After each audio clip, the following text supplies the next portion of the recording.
What are the Nigerian people doing about education? A couple of people talked about the children, especially mentioned about not killing their dream and what is happening with education in Nigeria.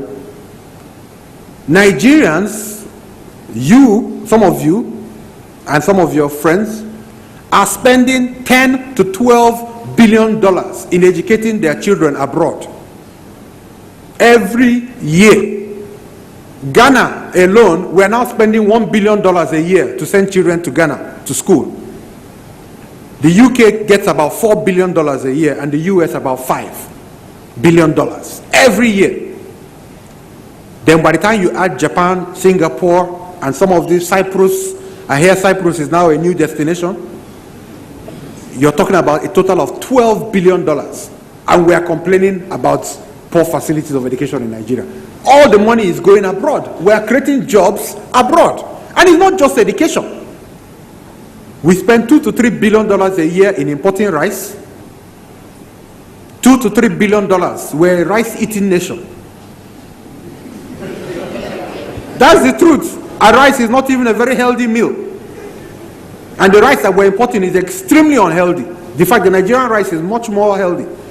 We spend $3 to $4 billion in importing wheat, white wheat, not brown wheat. We spend $700 million a year in importing sugar, and then generators.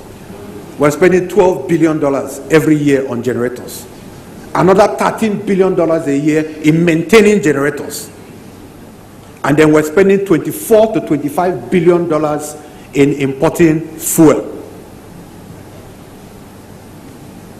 Then telecommunications, about $6 to $7 billion is going out. So you can see why I call it leaking Nigeria. All our money is going abroad. Everything. That is why we're having problems. Because nothing is staying back for Nigeria. We're a consumer nation. And this, again, has nothing to do with leadership. Because this is, everybody is at fault here. Everybody is at fault.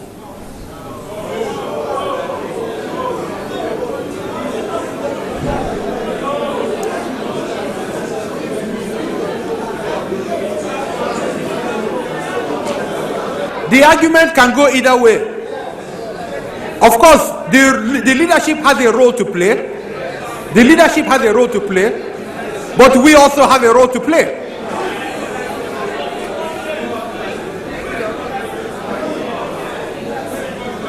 The more we grumble, you make my case. We are in denial. You don't even want to accept the reality. We are in denial as a nation, and you have just proved my point. Because you're not even willing to accept the fact that this is a Nigerian problem.